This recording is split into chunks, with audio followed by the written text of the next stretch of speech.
Redeeming the Time by Ifeanyi Atueyi. Time is such a precious resource that no amount of effort made to salvage it can be considered too much.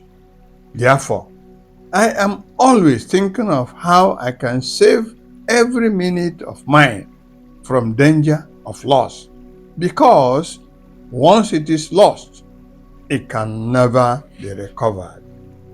I try to mop up bits and pieces of time with thinking, reading, and writing. I avoid having what can be described as useless time.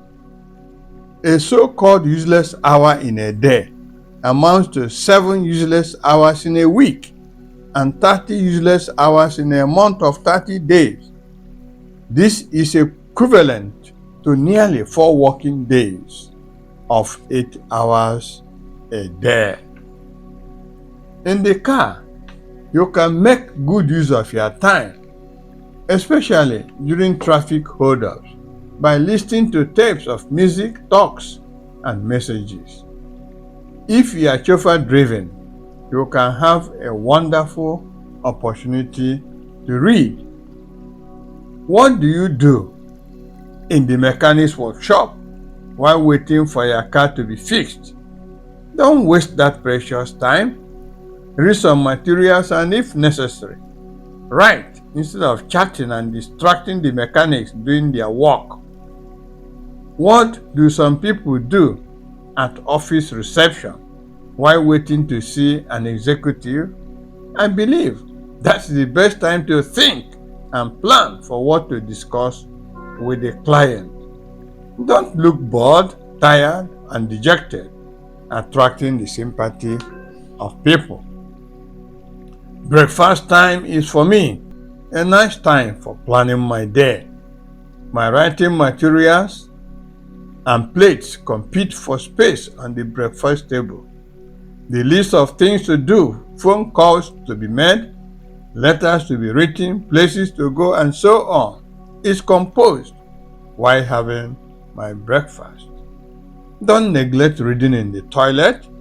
The toilet is a secluded place to have meditation and reflection. Have a small shelf for books to read. Don't allow your mind to be blank at any time you are conscious. How do people spend time at the airport waiting lounge and bus stations? Stop looking around aimlessly. Make the time productive. I must have with me 1 or 2 books and pens to make myself ever ready to read and write. Ideas and inspirations come at odd moments, and I don't allow them to vaporize. I jot them down immediately. Wherever I am, even worshiping in the church, and a good idea flashes across my mind, I instantly jot it down. It is admirable to develop a reading habit or culture.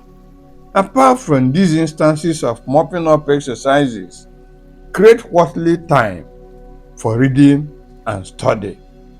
Read with a purpose or goal, and not just for the sake of reading. Maybe you want to know more about a subject or to be current with certain issues. I am motivated to read when I need to gather materials or writing some materials. Make use of what you read. Tell others or write for others to read too. By hoping to tell others or write, you read with the desire to comprehend the subject. What you know is useless if it is not used to help others. I believe that someone who wants to devote time to reading and writing may not invest time on TV. Watching TV definitely steals valuable reading time. TV should be watched selectively. You need to allocate time for special programs. Don't be a TV addict. Some people read books from cover to cover, but that's not my own style. I first read about the author to know his credentials, the preface to know what the book intends to achieve, and then the table of contents, and then go straight to the topic or chapter that interests me. Topics that do not interest me today may be useful in future.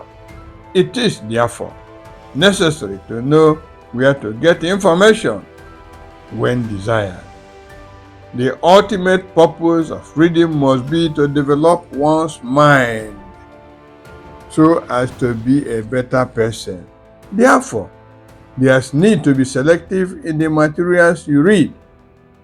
Don't read junk that can destroy your mind.